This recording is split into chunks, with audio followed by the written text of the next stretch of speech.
biranga ikiragi ari gitangaza nyandishwe ryarasohotse wari ikiragi ababyeyi bagwa mu kantu mama. Niba ukunda filime ziteye agahinda, niba ukunda filime zibabaje, niba ukunda za filime zizamura emotion, za filime ureba kabisa amarangamutima akazamuka, nagutegurira urutonde rwa filime nziza cyane, filime zibabaje, filime zarebwe cyane, filime zabiciye bigacika. Iyi filime duhereyeho hano, iyi filime ni nziza cyane, yakinwe n'umukinnyi w'icyamamare Salomon Khan. Mama w'uyu mwana arimo gusengera azavuge. Iyi filime izina ryayo ni Bajirang Bhaijaan. Nimba rero ukunda filime zibabaje, niba ukunda filime ziteye agahinda, iyi filime ntigucike. Ko nasengesho ryari bipfabusa imbere y'Imana. Filime nkuzane hano ku mwanya wa kabiri, iyi nayo ni filime nziza cyane, filime iteye agahinda, filime ibabaje. Iyi filime izina ryayo ni Remember Me. Ku bantu bakunda filime zibabaje, ku bantu bakunda filime ziteye agahinda, iyi filime ntigucike. Filime nkuzane ku mwanya wa gatatu, filime nayo ibabaje cyane, filime yakozwe n'icyamamare Rocky.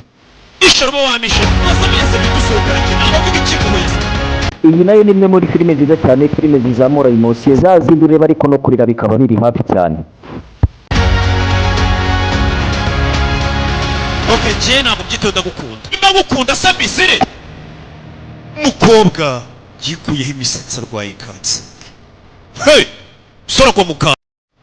Izina ry'iyi filime nimba wayikunze, izina ryayo ni Life in Ya. Iyi ni filime nziza cyane ku bantu bakunda filime zizamura emotion, iyi filime ntigucike. Iyi filime nkuzaniye ku mwanya wa kane, iyi nayo ni filime nziza cyane ku bantu bakunda filime zizamura emotion. Ni filime ishingiye ku musore n'umukobwa bakundana mu bwana ariko bakaza gutandukana bakongera guhura nyuma y'imyaka myinshi. Nyuma yaho kubera amateka y'ibyo banyuzemo bakongera bagatandukana. Iyi nayo ni filime nziza cyane, izina ryayo ni The Best of Me. Iyi ni filime nziza cyane ku bantu bakunda filime zizamura emotion.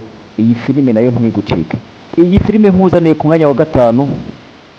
Papa, ese ndaza gupfa? Egasa, akuri buze gupfa.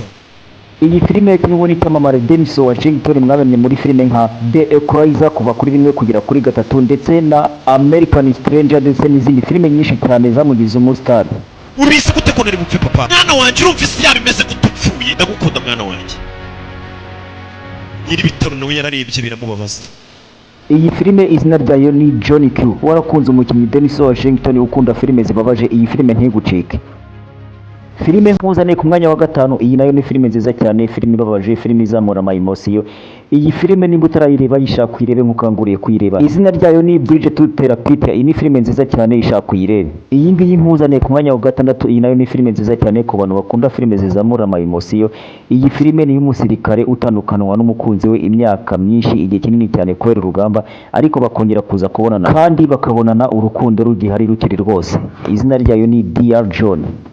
Filime nkuzaniye ku mwanya wa karindwi, niba ukunda mwene izi filime, niba ukunda filime zo muri ubu bwoko ariko ukaba ugira amarira hafi, banza ushaka agatambaro rwose. Iyi niyo filime yasohotse ikariza abantu benshi ku isi hose. Iyi filime yakozwe n'umusobanuzi Kimomo hano mu Rwanda. Nimba utarareba iyi filime yishaka kuyirebe, izina ryayo ni Stro. Ndagushimiye wowe twabanye tukaba tugeranye ku musozo. Imana iguhe umugisha. Wari kumwe nanjye Harare Menya Niba.